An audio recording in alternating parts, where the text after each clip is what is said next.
Welcome for today's discussion. In the last lecture, I discussed about the positive impact of British East India Company rule in India. So in this video, we are discussing about the negative impact of East India Company rule on our country. Now on this, as a means student, what you have to think about is, what is the negative fallout of the East India Company and its rule on our people? And this can be broadly classified into 5 categories. And you can note down those 5 points. Political, number 1, political. Number 2, economic. Number 3, social. Number 4, religious. Number 5, administrative. So we are going to discuss it under these 5 categories, right? Political, economic, social, religious, or last one, administrative. Under these headings, you have to write the answer. Now to begin with, the first point you have to know is what is the political impact of the East India Company rule on India. Politically, what effect it made on our people. In that, the first important point which you have to cover in the answer is, it led to suppression of the freedom of the people, and it led to colonial rule. It led to the establishment of colonial rule. Means the freedoms and liberties of the people in this country did not given importance, and people were subjected to political humiliation, and even our rulers were subjected to political what is called subordination. It is called the policy of political subordination, which in the long run, I don't say in the immediate run, in the long run it led to political disappointment, political anger, and political hatred towards the British Company rule in India. And it included even the Mughal emperor. The Mughal emperor was also not satisfied with the company rule. And here one point you have to quote in your answer is the Treaty of Allahabad, 1765. The Treaty of Allahabad, 1765, signed by Shah Alam II. The Mughal emperor, Shah Alam II.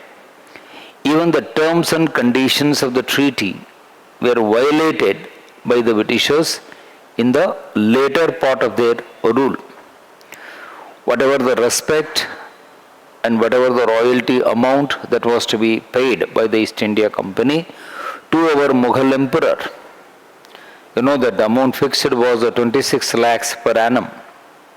According to Allahabad Treaty, 26 lakh rupees per annum was the annual pension agreed upon by the East India Company.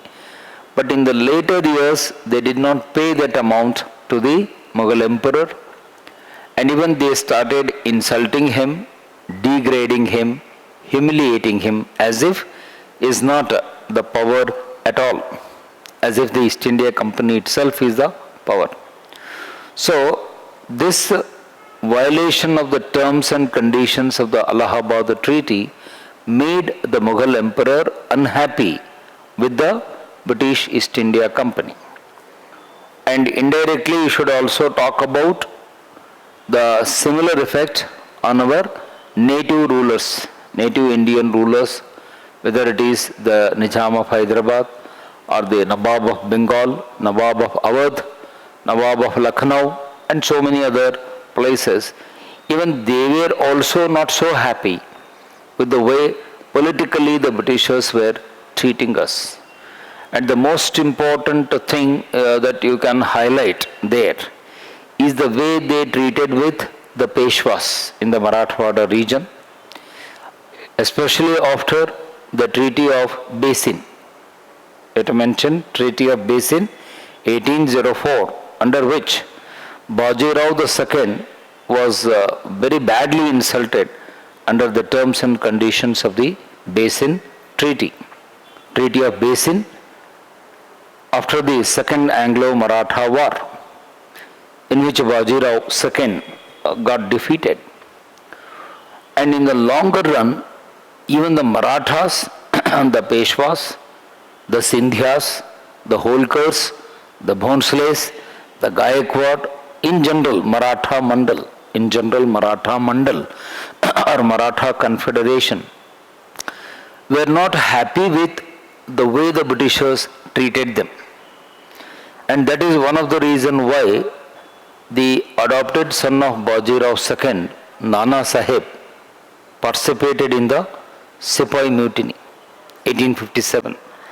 His name is Nana Sahib, who was the adopted son of Bajirao II. Why he joined the Supply Mutiny? Because this is the direct impact. Politically, the Peshwas were ill-treated, humiliated, insulted, and that made our rulers not happy with the British government or the East India Company. So the policy of subordination, subjugation, and another thing that you should also mention in the answer is the Britishers never shared power with the Indians. It's like non-sharing of power with the Indians. They concentrated all powers in their own hands. They don't want to go for delegation of power or decentralization of power. All powers were vested in the hands of Governor General and the governor of the respective provinces. And our rulers felt, then for what for we are ruling in our provinces? When all powers are taken away by the Britishers, then what is the point of having continued as a Nawab or King or Nizam, whatever it is?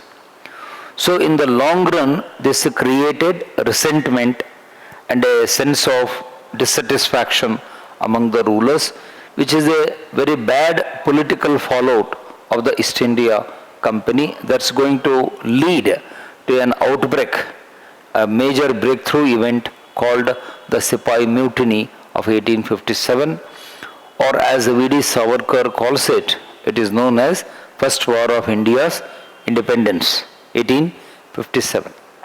So this is one important thing you have to highlight in the political fallout.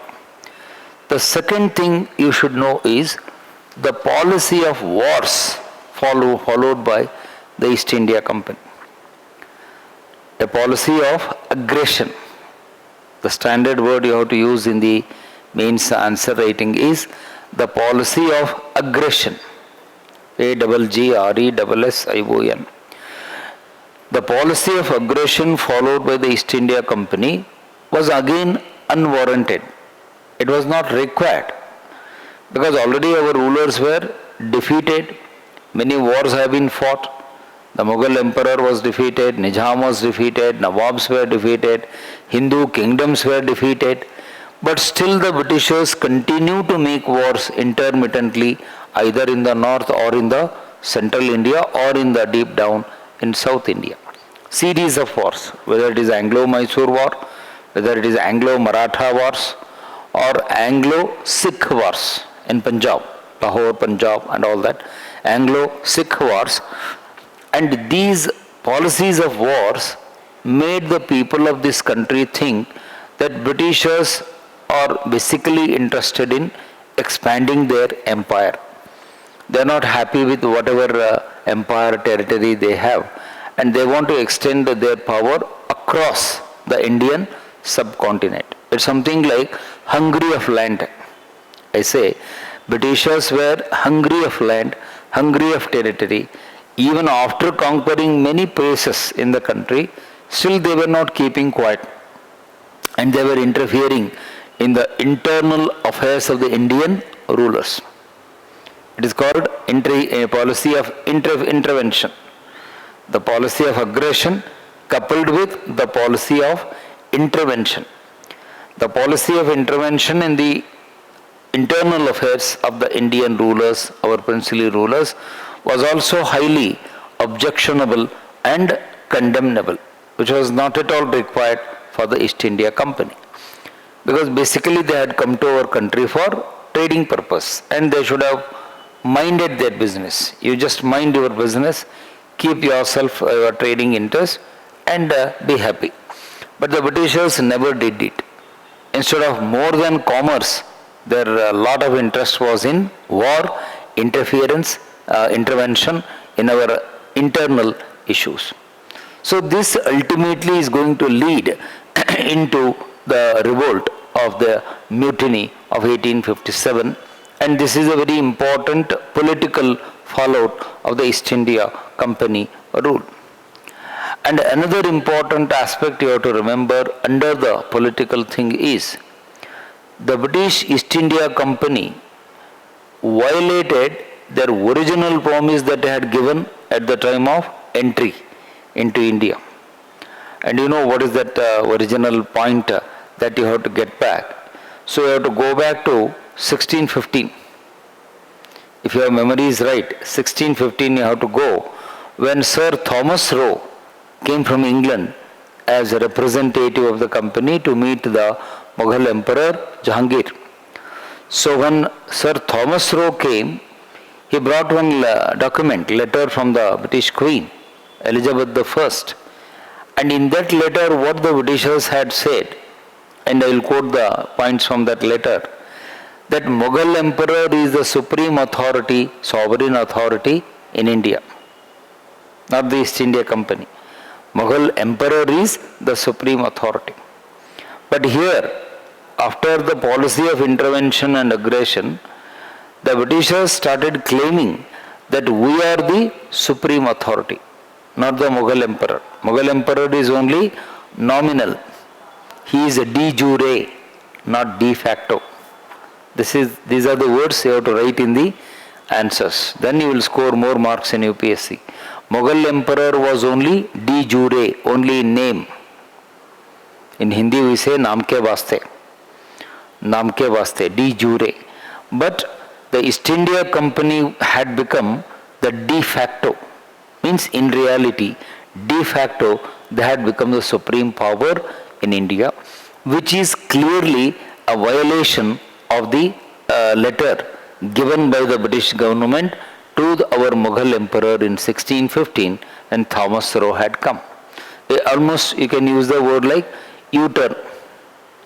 It's like a U-turn. British East India Company has taken a U-turn with regard to the relationship between the emperor versus the company.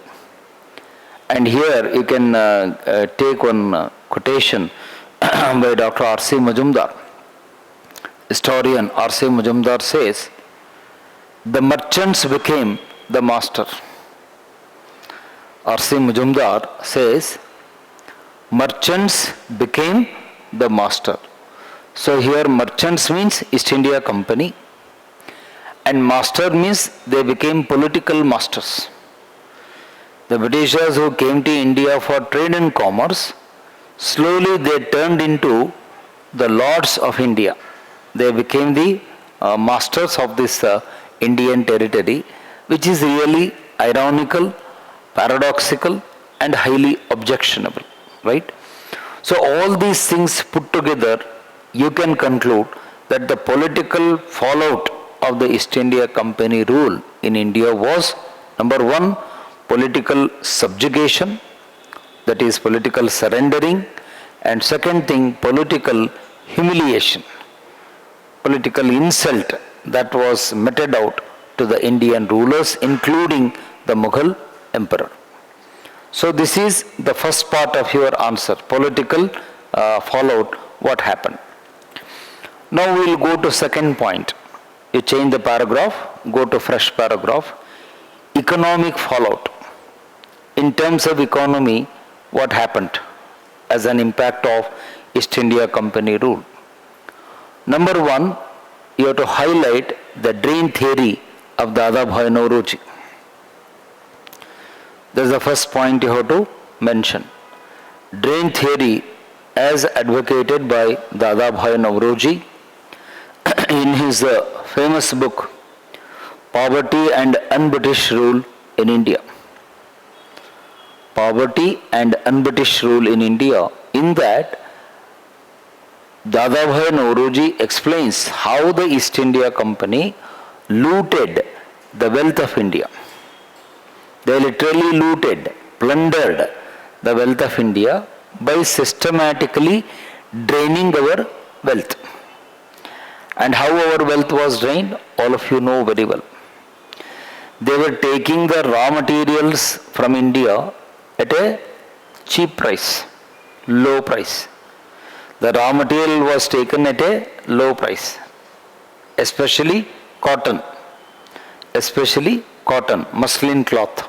It was called muslin cloth, which was taken at a very low price. But after taking the raw materials to England, they were converting it into manufactured goods, fabrics in Manchester, Liverpool and Lancashire. Three major centers, Manchester, Liverpool, Lancashire, where you had the what is called textile mills, advanced textile mills. So there they were taking our raw material and converting it into manufactured goods, and again they were bringing it back to the Indian market, and they were selling at a very high price. So if you analyze it properly, it is double loss for India and double profit for England. Because we were losing money when we were giving the raw material, and when we are purchasing the ready-made goods, again we are giving more price for them. So it was double loss for India and double gain for England. This is a very major point which you have to remember under economic fallout. And in the long run, India became impoverished. It became poor. But England became rich. And India became poor by the process of this drain theory, which they did it deliberately. Because you should not write that Britishers did it unknowingly. No, not like that. They did it knowingly, deliberately, purposefully. They exploited our raw materials and other natural resources. One thing. And even this was substantiated by another great economist of that time. He was also from Bengal, and I hope some of you remember his name, R.C. Dutt. Professor R.C. Dutt, Ramesh Chandra Dutt, who also wrote a very famous book, Economic History of India.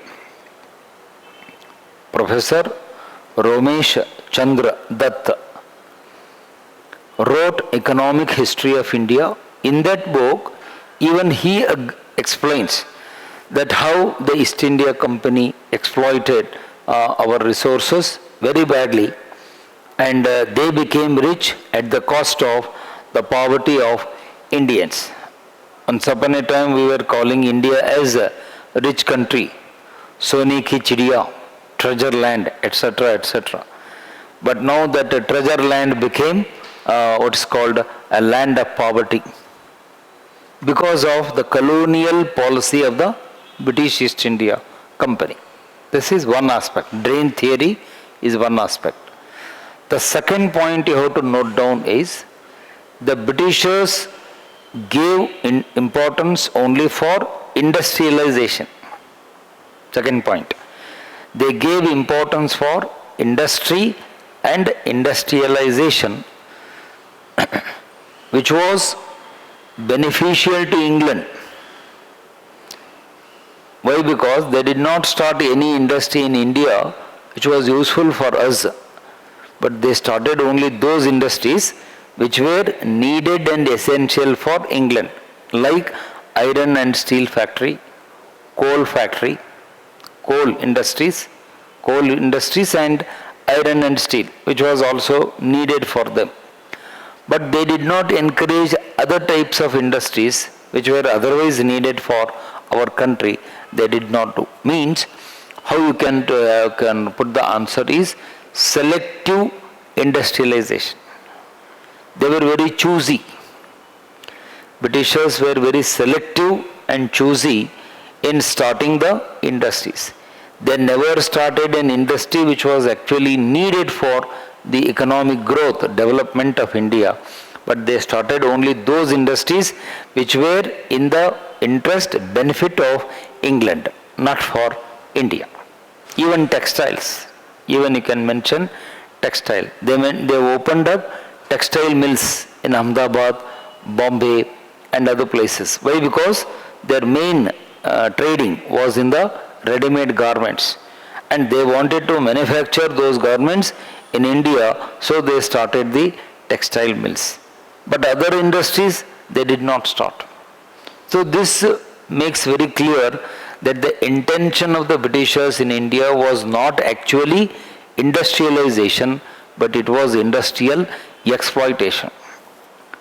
Bipin Chandra says the intention of the Britishers was not industrialization, but the intention was industrial exploitation.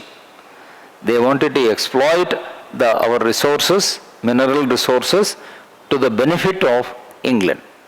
This is again a very bad fallout on India in the long run. Then point number 3, in the same title, point number 3. The Britishers did not encourage agriculture or irrigation. Britishers did not encourage agriculture nor irrigation. Fully knowing that India is an agrarian economy. They knew very well that India is an agrarian economy. India lives in villages and Indian economy is a gambling with monsoons. You all know that. We gamble with monsoons every year, southwest monsoons. Knowing fully well, none of the Governor General showed interest in the construction of dams, in the construction of canals, or encouraging tank irrigation or well irrigation or canal irrigation. Nobody was bothered. Not that they were not knowing. You should not write that they were not knowing. They knew. They knew 200% that Indians are depending on the rainfall, rain-fed farming. It's called rain-fed farming. But the Britishers, none of them, any of the Governor General, did not even think of doing something to support our agriculture, to save our agriculture, to increase irrigation facilities, which they were having in England. They did not do. And why they did not do? Because the logic goes like this. The rationale goes like this. If you develop agriculture, if you develop irrigation, then the villages in India will become strong. Villages will become strong, villages will become economically self-reliant. And once the villages become strong, then you cannot rule this country. You got the point?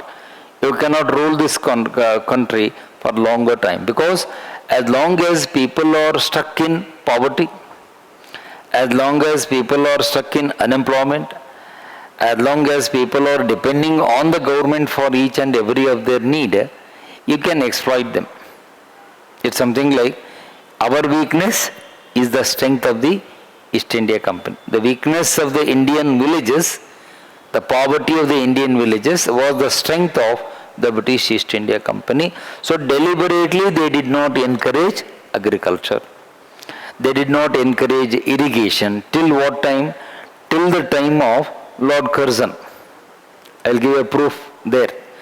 Till the time of Lord Curzon, no British officer were interested in developing agriculture. It was Lord Curzon who appointed a commission known as Colin Scott Commission.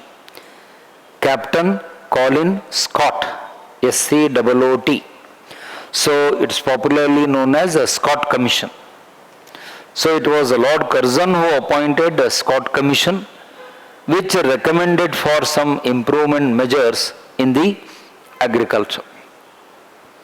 And in fact, Lord Curzon started the Department of Agriculture. He established the Department of Irrigation, canal irrigation, a lot of things he did. And even today we call Lord Curzon as the father of agriculture in India. Curzon is called father of agriculture in India. But my question is, till that time,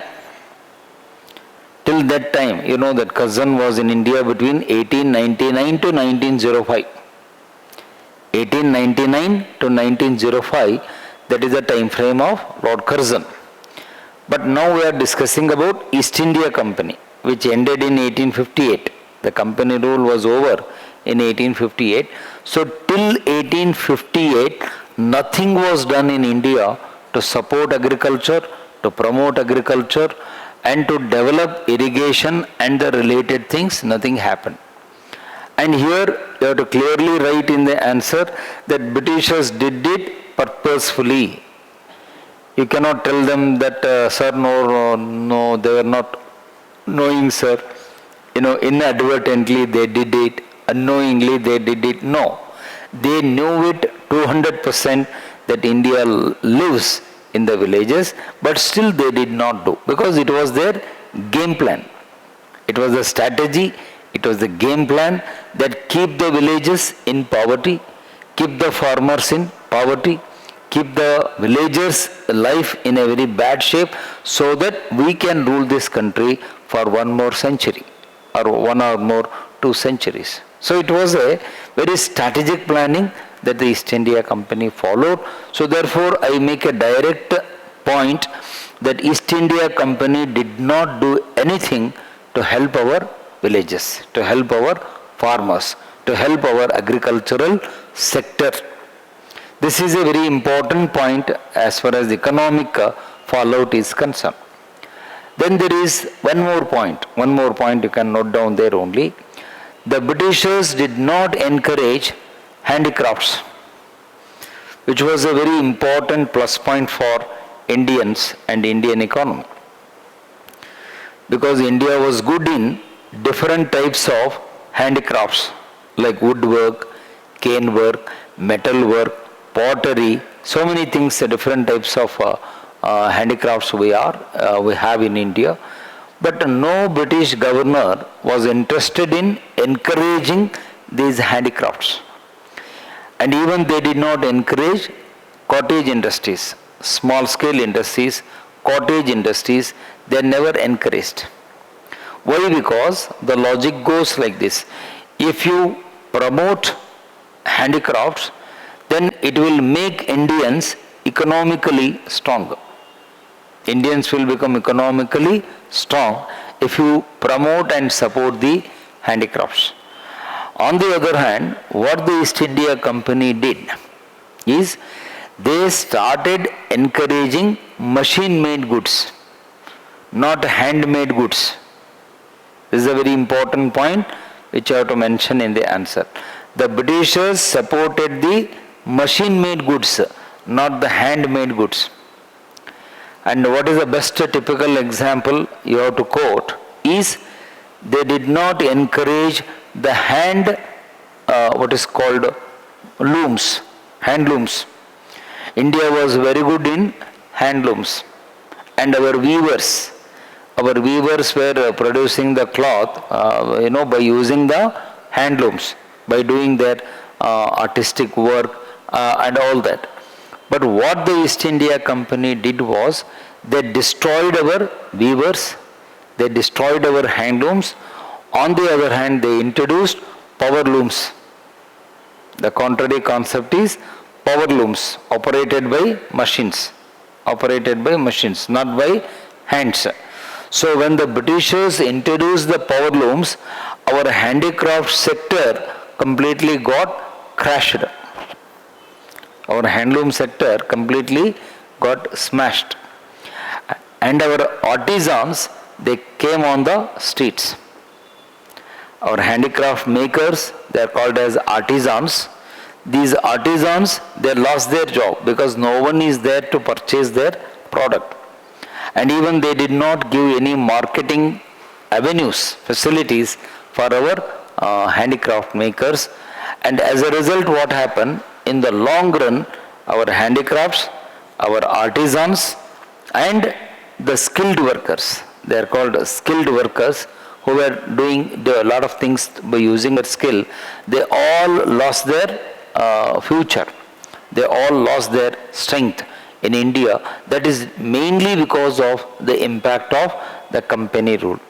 If the company rule was not there, then perhaps these fellows would have grown up, would have been developed, and our market, international market, our handicraft goods, our cottage industries would have got lot of encouragement, which was deliberately blocked by the East India Company. So these three things which I told you so far is a proof to say that the purpose of the East India Company was not to make Indian economy stronger, but to make Indian economy weak. This is how you have to conclude the answer. The purpose of the East India Company was not to make Indian economy stronger, but they wanted to make Indian economy weak by exploiting them, by exploiting it, by weakening it, by neglecting it. They wanted to make our economy weak, and they did it. They 100% did it. And even now we are feeling its impact. Even now we are having that impact in a perspective manner. Even today we call India as a developing country. Even today we are not developed country, we are still labeled as developing country because the repercussions of the East India Company rule is still there. Don't think that all the effect has gone out. It is still there. It is still there. It is a long-lasting impact that the East India Company made on our economy. So this is second point, second topic that you have to write. Now we will take you to point number 3. Next title, next page you can write the social impact. After economic impact, point number 3, social impact. The rule of the East India Company made a very big impact on the Indian society. On the Indian society, there is a very big impact after the East India Company rule. Now what is that impact it made? 2 points you have to note down there. Point A. Point A, for the first time, Britishers started creating a sense of racial segregation. You note that, racial segregation. What is the meaning of racial segregation? They started promoting that whites are superior and blacks are inferior. Superiority of the white race. And here white means the Britishers, Europeans. Black means Indians. Black means Indians. White means Europeans.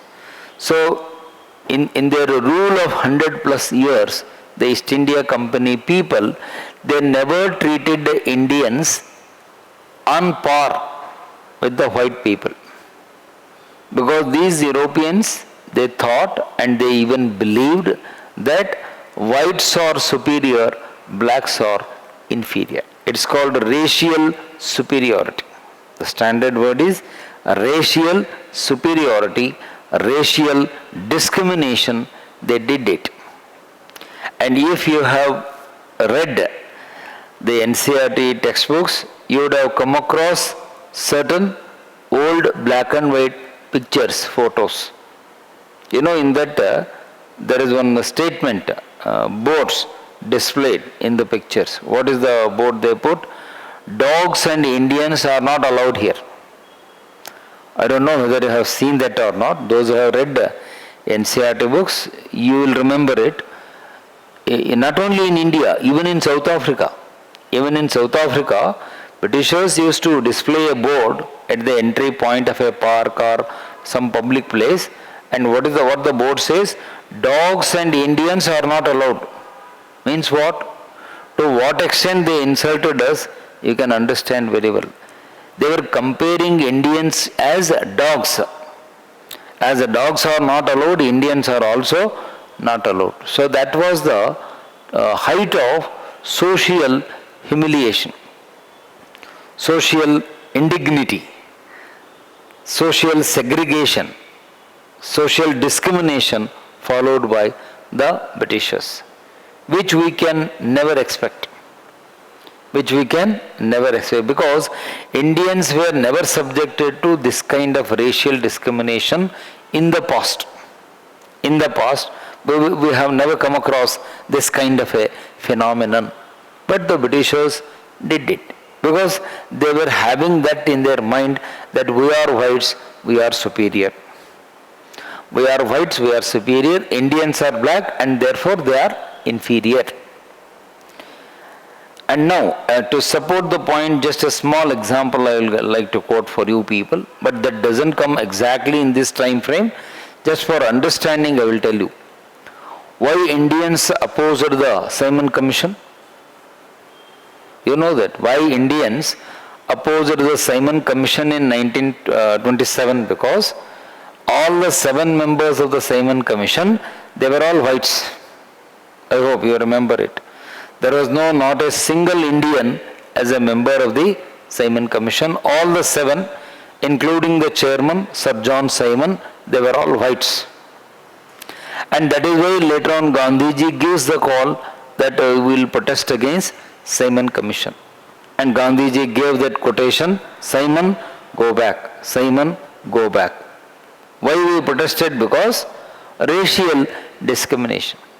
At least for courtesy's sake, Britishers would have taken one Indian as member of the Simon Commission. At least one fellow, as a token, as a nominal representation.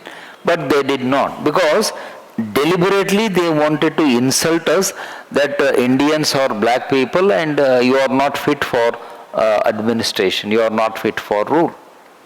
Even this continues even during the time of Lord Curzon. Lord Curzon is on record. He says, I'll quote the words of Lord Curzon in 1905, the speech he made in Calcutta Memorial in Calcutta, Imperial Memorial in Calcutta. Lord Curzon says, Indians are a barbaric, uncivilized, uncultured race. I repeat the words. Lord Curzon says, Indians are barbaric, uncivilized, uncultured race. These are the words of Lord Curzon in 1905. And you can imagine what kind of mentality they had towards us. Maybe the only exception you can take is of Lord Ripon. When Lord Ripon was Viceroy, he tried to give equal powers for the Indian judges. He tried to give equal powers for Indian judges. Both Indian and European judges are equal and they can trial the cases on par. And for that he introduced one bill. And I hope you remember the name of the bill, Ilbert Bill.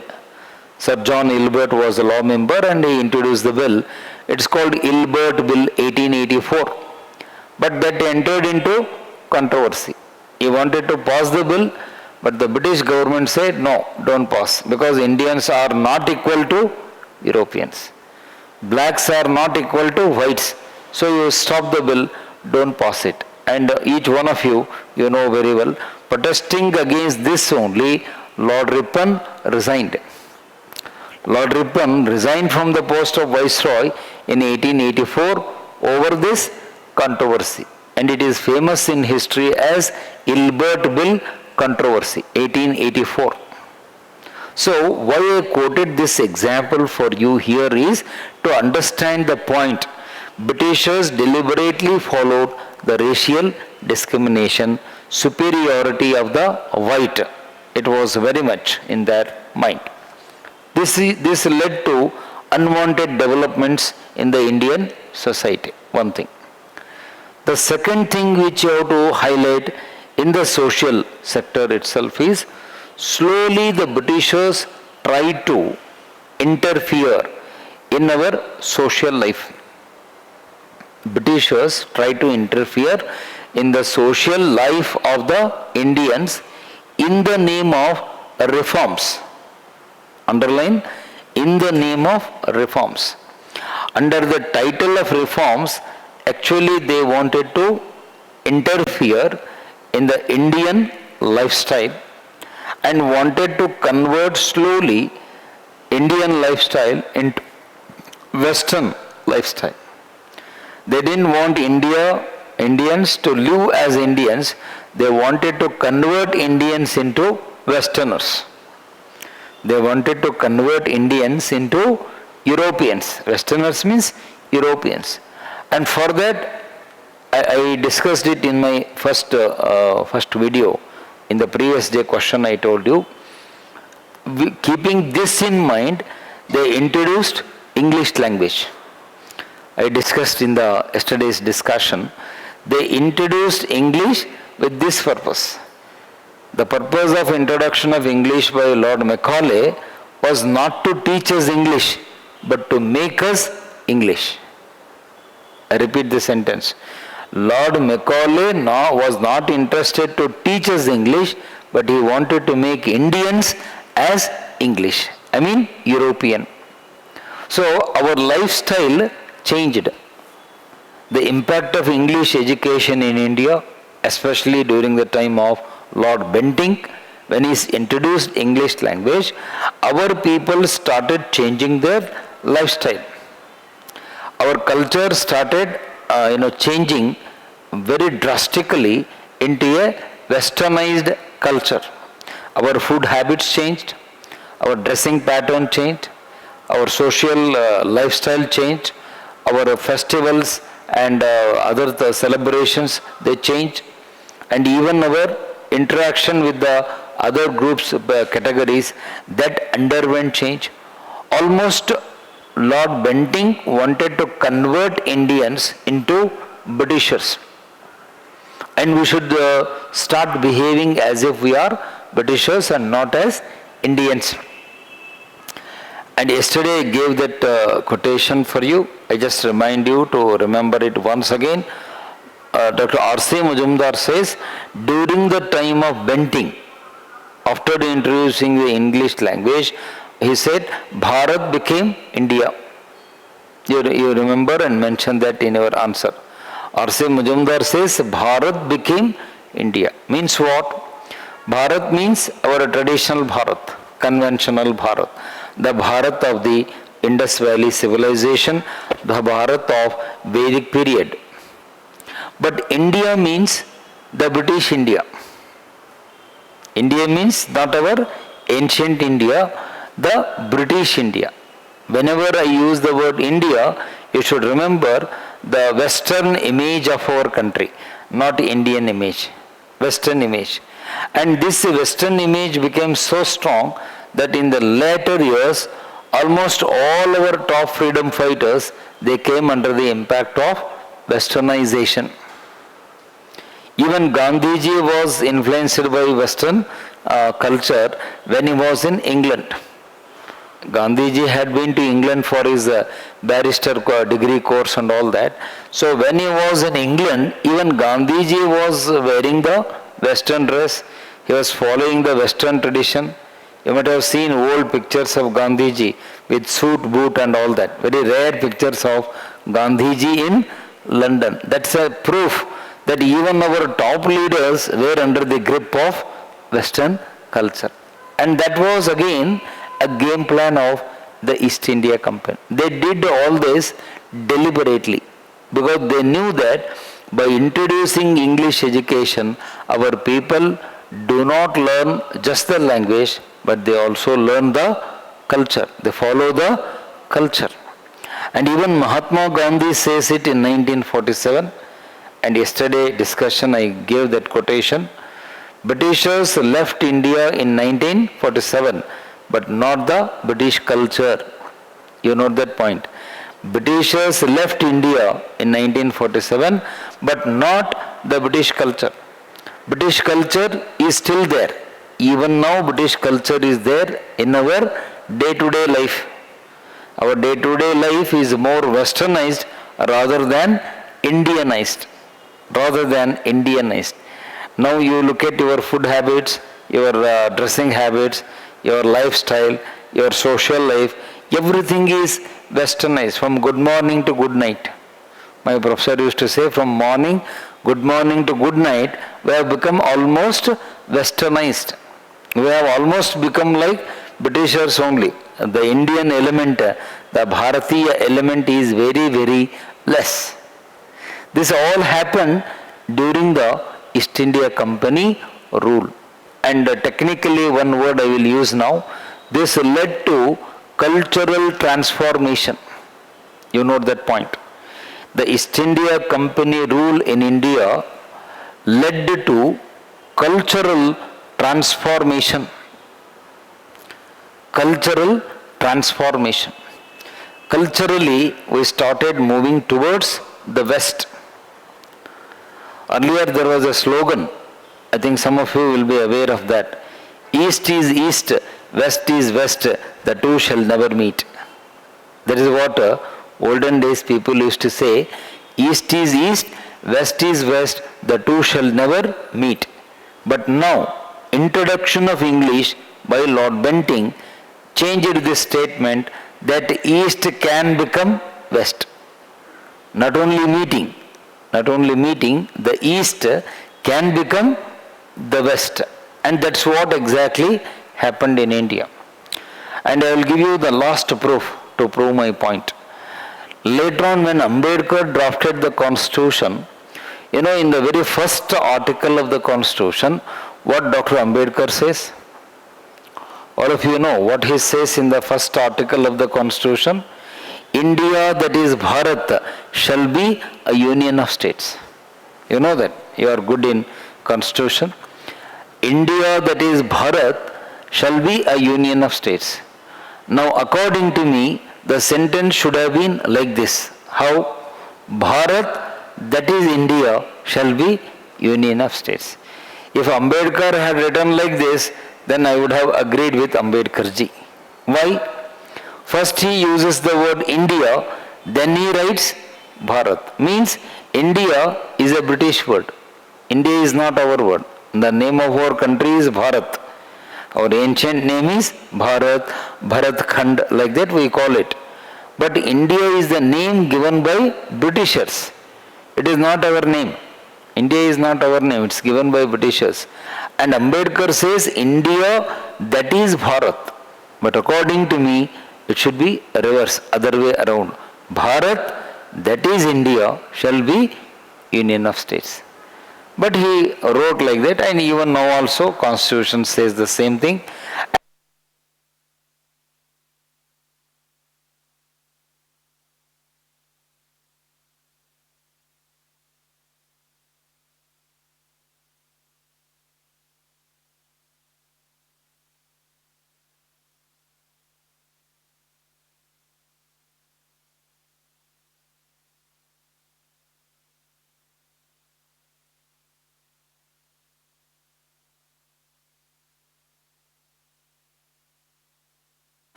So, what I was telling you is the impact of the English education in India is a very big landmark event on the changes in the Indian society.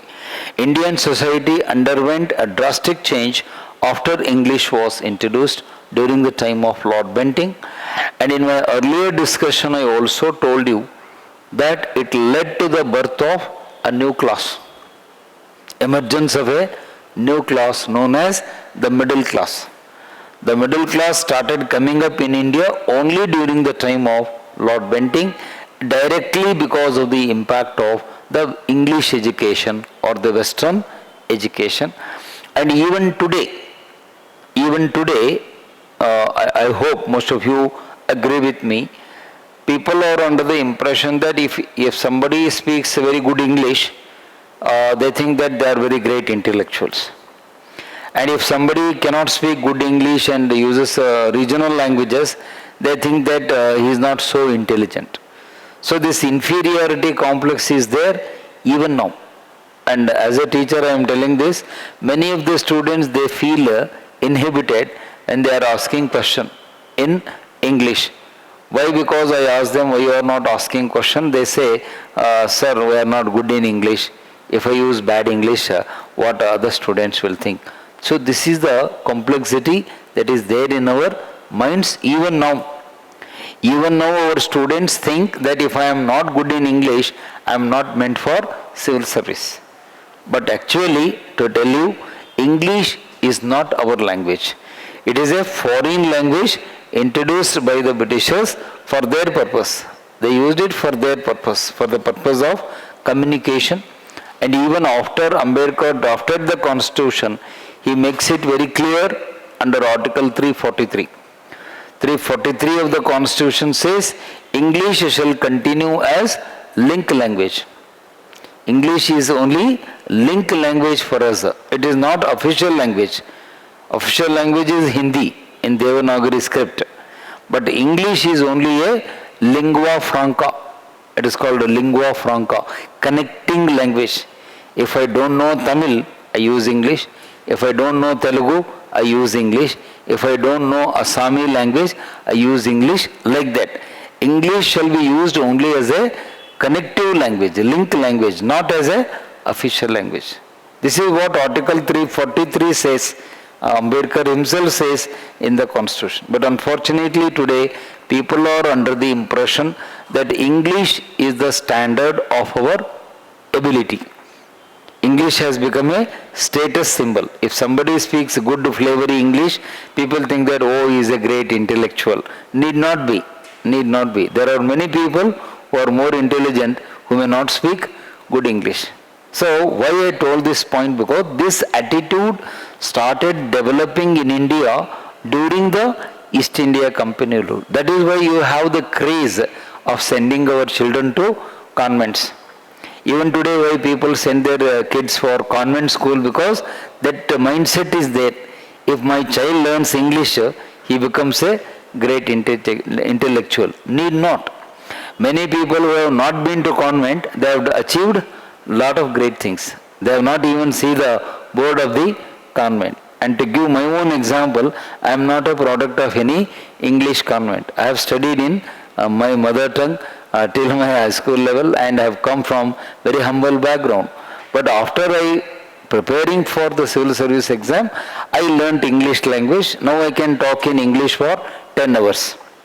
10 hours at a stretch I can talk in English without any problem. But still I say, English is not a symbol of our ability. It is just a lingua franca. So, the point you have to understand there is this introduction of English language in the Indian society is having a ulterior motto. It is having a ulterior motto. By introducing English language, Britishers wanted to enslave us. Yesterday I used that word, cultural slavery. It was Lord Bentinck and Lord Macaulay who introduced cultural slavery in the Indian society, and this is a very important negative impact of the company rule in India. Okay. Now we will go to the last point, the last heading, that is religious.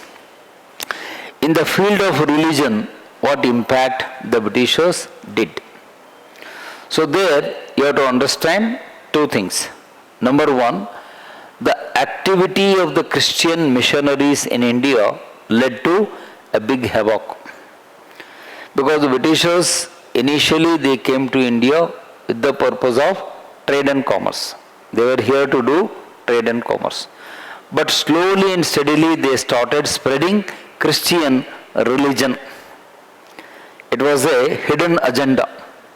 Dr. R.C. Majumdar says, the Britishers had a secret agenda, hidden agenda, and they wanted to spread Christianity in this land. And you can take one quotation there. I'll give the quotations of R.C. Majumdar himself. You can note in inverted comma. Britishers crossed the Indian Ocean to cross India. Britishers crossed the Indian Ocean to cross India. I hope you understood the point. The same word is used in double meaning.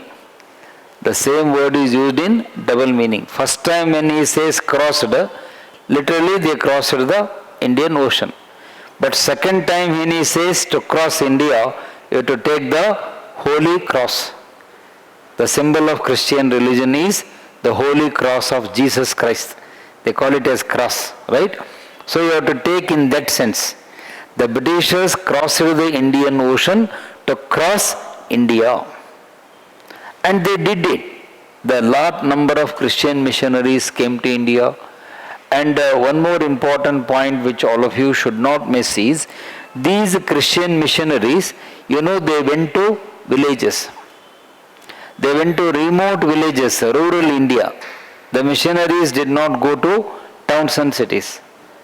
Why? You know very well. In towns and cities, people were educated. People were educated and they will not become easy victims of conversion of religion. But if you go to villages, you have ignorance, you have illiteracy, you have poverty, and you have social injustice. And the target of these Christian missionaries, who were their targets? The Dalits, the scheduled castes, the tribes, the Dalits, whom we call as untouchables, and later on Gandhiji called them as Harijan. Gandhiji calls them as Harijan later, not now. And these people were the target of our Christian missionaries, and they slowly started converting them into Christian religion. They told these Dalits that what your religion has given, what Hinduism has given to you, nothing. You have been insulted by your own religion. So when you stay in your religion, you please switch over to Christianity. You come to our religion, we will take care of you properly. We will give you equality, we will give you freedom, we will give you respect, we will give you food, cloth, medicine, everything free. So why don't you come? And obviously what happened? Most of the Dalits in the villages, they slowly started converting into Christian religion. This is what is called as the process of conversion. The process of conversion into Christianity started during the time of East India Company. This is a very dangerous fallout, and even today, I hope you are all aware of that, even today the process of conversion is going on. Our Dalits are being converted into Christian religion, and at the time of changing their religion, what these Christian missionaries will do? They will change their name. They will change their name, because your name is the identity for the religion. If your name is Mallappa, they change it as MacDonald. Mallappa will become MacDonald, and your identity is gone there. And there are evidences. There are evidences which I can show you how religious conversion is taking place in India. And there is one organization called CSI, Churches of South India. I don't know whether you are aware of that or not. Churches of South India, CSI, which is giving funds for this conversion process. So the point here is very simple. The activities of the missionaries in India made a big fallout on the Hindu religion. And another second thing you have to understand is, these activities of the Christian missionaries disturbed the die-hard Hindus, Orthodox Hindus, conventional Hindus, traditional Hindu organizations. They were disturbed, and they started creating hue and cry that Hinduism is in danger. Hinduism is under threat from the British East India Company. And one organization you can note down, and you have to mention it in your answer: Sanatan Dharma Mahasabha. You have to mention it in the answer.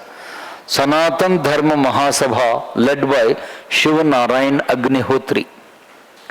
Sanatan Dharma Mahasabha, led by Shiva Narayan Agnihotri, S.N. Agnihotri.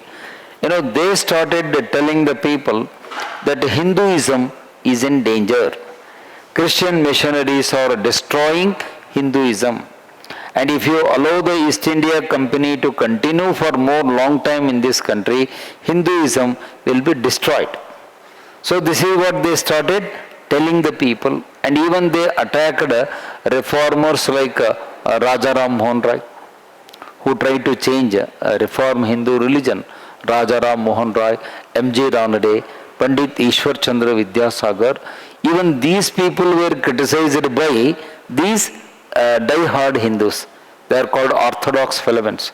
Orthodox elements, they even attacked the reformers, and even they called Rajaram Mohan Rai as the biggest threat for Hindu religion. He is spoiling Hindu religion. But actually what is the reason? He was not spoiling the religion, he was reforming the religion. So all these things happened because of the presence of East India Company and the activities of the Christian missionaries, and even after the Supply Mutiny also their activities continued. And the last point I tell you, one of the reasons for the Supply Mutiny is the rumor that spread among the Indian soldiers, that the new cartridges that were given by Lord Canning, they were applied with animal fat. And for Hindu soldiers they said cow fat is applied.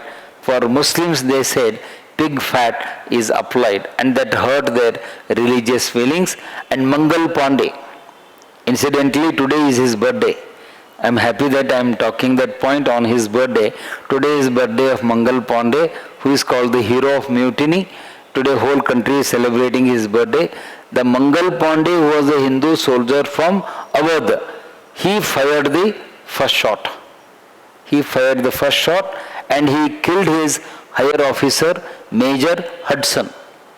Major Hudson was shot dead by Mangal Pandey on March 29, 1857 in a place called Barakpur in Bengal. And that is how the Supply Mutiny started. So one of the reasons for the Supply Mutiny is this religious factor, conversion factor, and that all started during the East India Company rule. So therefore, if you take a look at all these things in a nutshell, political fallout, economic fallout, social fallout, religious fallout, and last but not the least, administrative. In administration, what you should write? In the 100 years of the East India Company rule, what was the one central point they followed is highly centralized administration. The British Company administration in India was highly centralized. All powers were vested in the hands of district collector. DC was called as the king of administration, and all powers were given into DC hands, and the Indians were made completely subordinate for each and everything to depend upon the DC and his administration. And our administration was also very, very slow. The attending of the needs, grievances of the people, appealing system, everything was very slow. And that made the people of this country fed up with the East India Company rule, because number one, administration was very centralized and Indians did not get any share in the administration. You have to write this point in the answer. Indians did not get share, did not get representation in the administration. They were kept aside. They were kept outside the corridors of power, which was one of the reasons for the mutiny of 1857. So this is a administrative reason, and even in administration also they were using English. English was the official language of the Britishers as long as their rule in India is concerned, and our people were not understanding what the office correspondence is going on.